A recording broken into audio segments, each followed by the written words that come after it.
Hello, my wonderful, beautiful friends. Welcome back to another episode of r/Entitled People, where you'll hear crazy stories about people who really believe that the world revolves around them and that they can do whatever the heck they want. Guys, I hope you're having a great day today so far. And in this episode, you know the drill. You're about to hear some super entitled stories. So sit back, relax, and enjoy the ride. And don't forget to hit that subscribe button for future stories.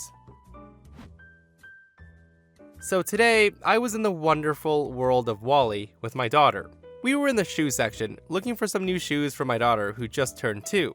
Anyways, my daughter was sitting in the chair looking at what I was doing, as I was choosing shoes for her to try on. I grabbed a few pairs and brought it over to her. I asked her, "Do you like this shoe or this shoe?" My daughter just said yeah, and then I asked in Spanish, "Do you think we should buy these shoes?" My daughter's just repeating, "shoes," being all happy.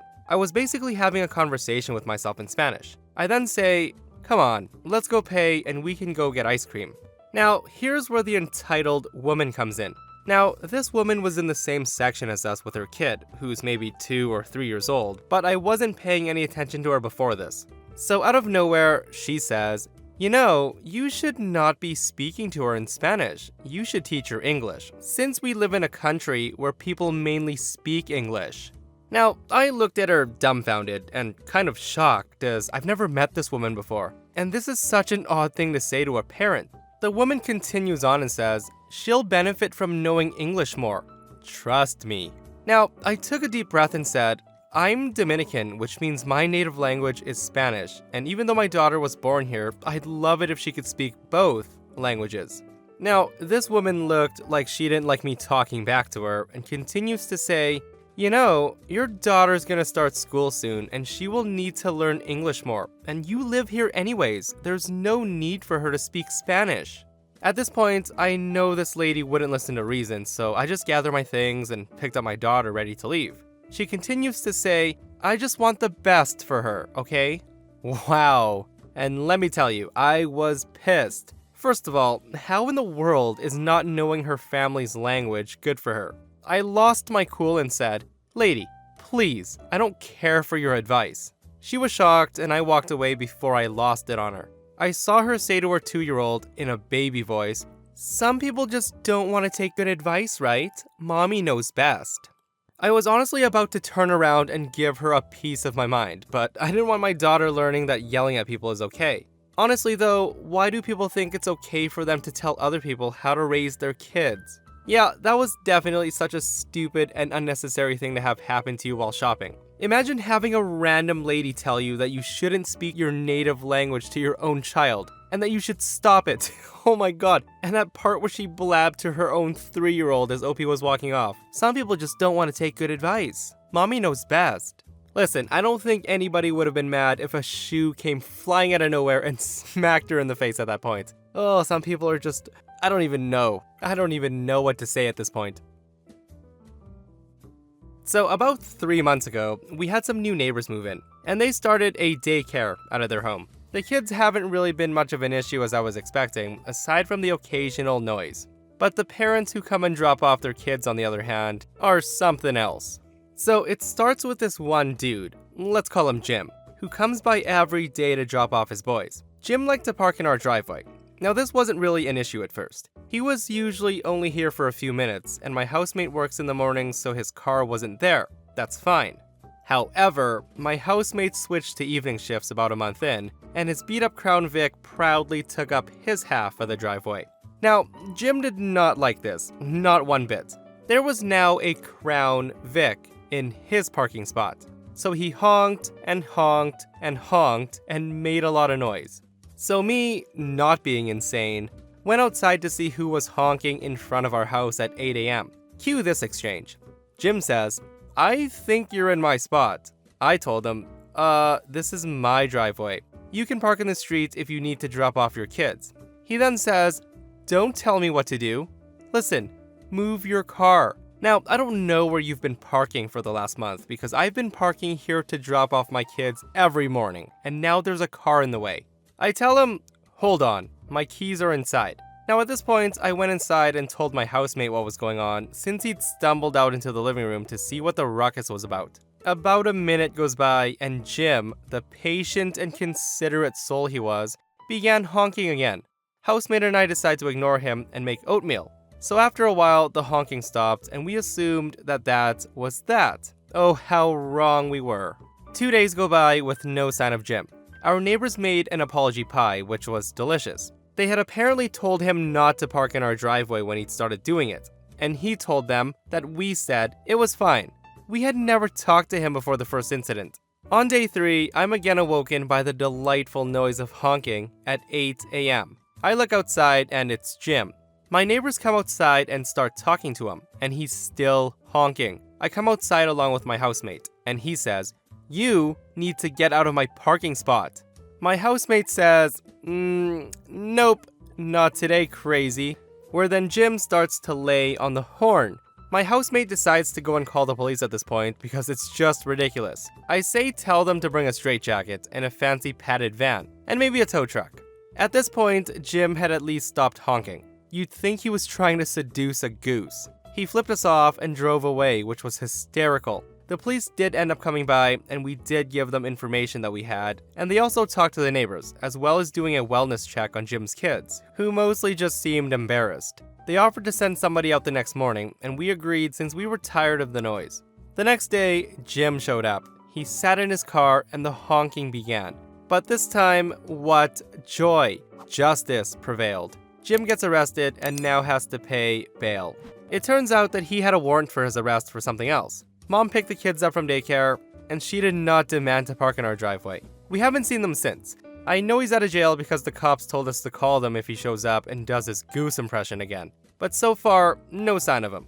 Definitely some sweet justice there, my friends. How the heck did he feel so entitled to OP's driveway? Anybody with common sense would have been like, "Oh, there's a car there. Let's just park somewhere else and let my kids get off there." Now, I don't know about you guys, but I absolutely hate when people roll up to a house to pick someone up and freaking sit there and honk their horns. It drives me nuts. So I used to have a neighbor who lived a few houses down from me, and every single morning a car would come by and pick up their son or something, and they would sit in the driveway honking until the kid comes out. And sometimes it was honking on and off for 5 minutes, like freaking get out of the car and go ring the doorbell. So my home is known for having tons of kids over at all times. I have a 14-year-old and an 8-year-old. There's about 10 kids on our block who are my 8-year-old's age, and I have an open door policy for all kiddos. Every day of the week, I hear from multiple kids, "I'm hungry" or "I'm thirsty." I have never turned a kid away, even though I'm very low income. I know that I'll be feeding way more kids than my monthly budget allows, so I buy in bulk to lower the cost of food to feed the horde. So enter one super entitled mom. Yesterday, she walks up to my driveway to about 10 little kids, including both my kids, sitting on the front lawn having apple slices, ham and cheese sandwiches, and a glass of water. I've never met her before. She asked me, "Are you feeding the kids?" I told her, "Yeah, they've been playing for a few hours and a lot of them said they were hungry. I'm OP. I then reach out to shake her hand. She ignores my hand and asked, "What are they eating?" I told her just some apple slices and sandwiches. She then asked, "Is the water clean?" I told her, "Yeah, I have a Brita water filter." She then rolls her eyes and says, "Oh my, that does not clean the water. Next time, give them bottled water." I told her I don't buy bottled, it's pretty expensive. And she said, "But you can get all this food."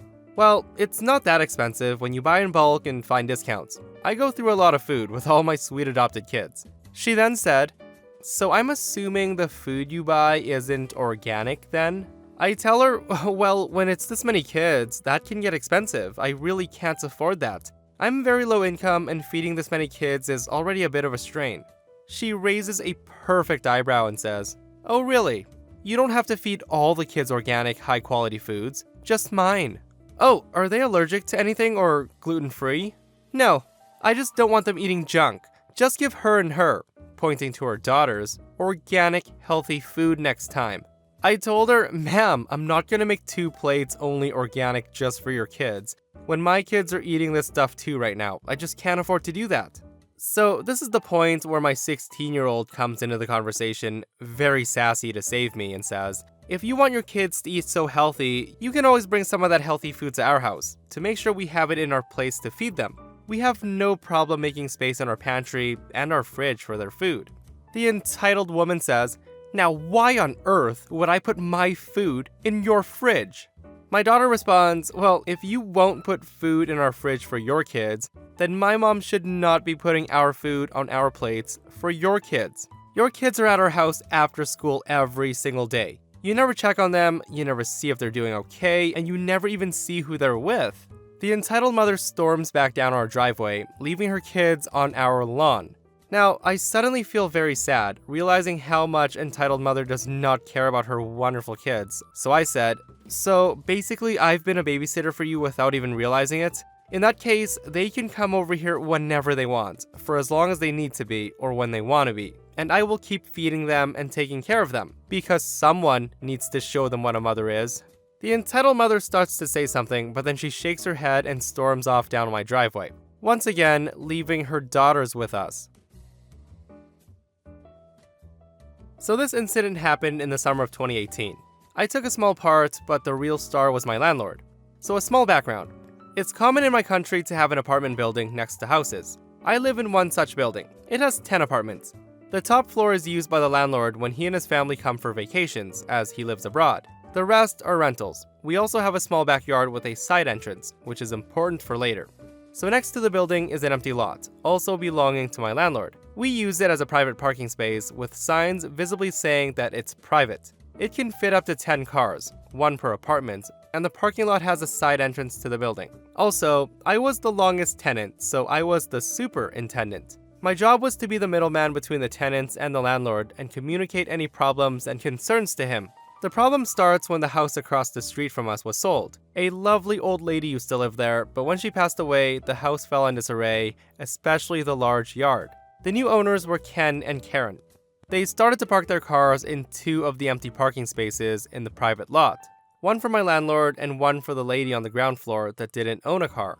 At first, we would tell them that they were reserved spots and they would move their cars. But when they noticed the spots remained empty, they decided to park there permanently.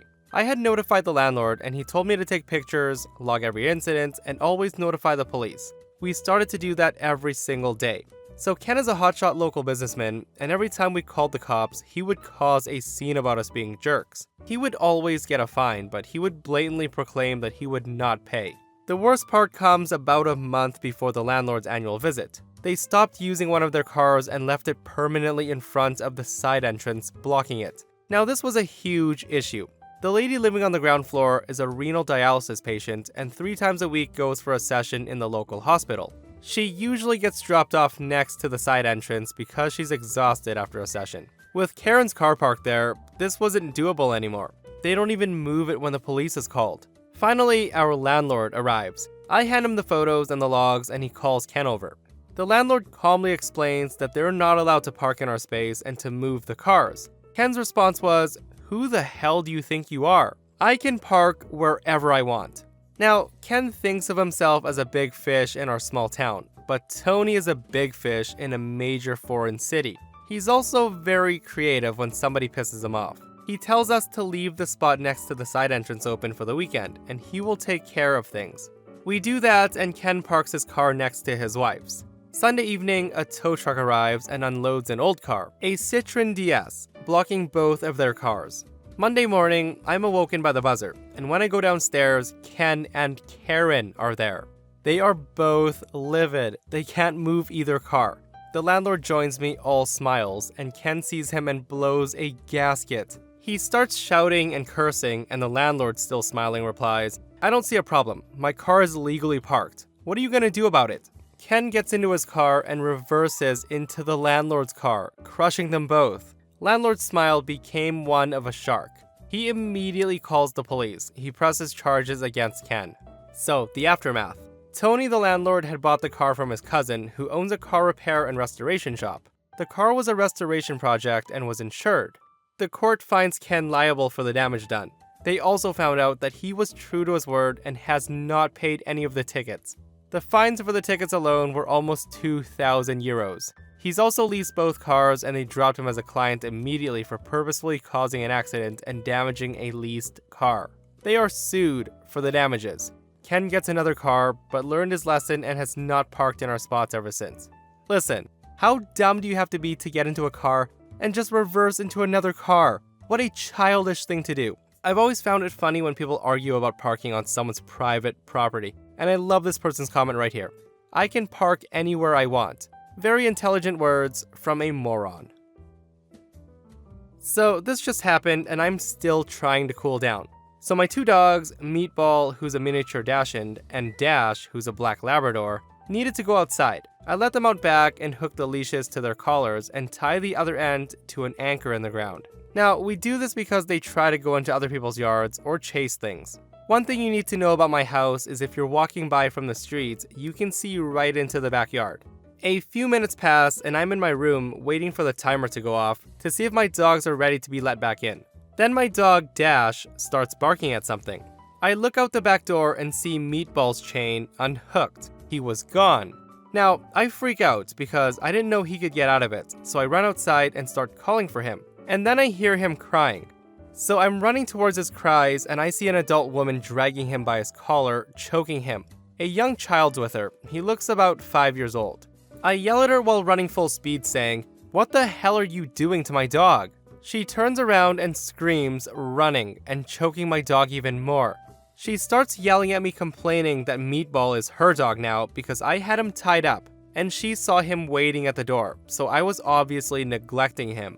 This woman then has the audacity to say that she deserves him because her son is lonely. So I go off at her screaming and her son tries to pet Meatball. Now, Meatball doesn't like small kids, since whenever I have cousins over, they would mess with him and pull his tail. So he bit his hand, since he was messing with him and tugging his ears. Me and the mom looked over in silence for a moment as the kid lets out a blood-curdling screech. The woman then runs over and kicks my dog. And at that point, I lost it and started to hit her. She yells, and I use this to scoop up my dog and run inside. I make it back in and lock the glass door, and she's banging on the door yelling that she's gonna call the police and get my dog put down. And she did call the police. Apparently her story was that she was walking by with her son and saw that Meatball was struck and beaten. So she ran over and unchained him from his post, and then I came out and assaulted her. Then the dog bit her son when she tried to protect my dog from me, and my other dog came out and attacked her. I don't know what happened, I just gave my statement and talked to the neighbors. So how the heck does that woman think that she can just steal someone's dog and then call the police when it bites her son? Luckily, OP actually caught the woman in time before she made it off with the dog. Dog theft is a super real thing, guys. I had a friend once who let his dog into the backyard to go pee, and he never saw his dog again. Someone actually climbed over the fence and stole him. And I'm so glad that OP got her doggo back from this psycho woman. And that, my friends, brings us to another end of our /EntitledPeople. Guys, we survived another one. Thank you so much for hanging out with me today and listening to these wild stories. And if you guys missed the last episode, I'll link it right here. OP's neighbor hates her tree and actually hires people to cut it down when they aren't home. Check it out if you haven't, and I'll see you guys in the next one. I love you.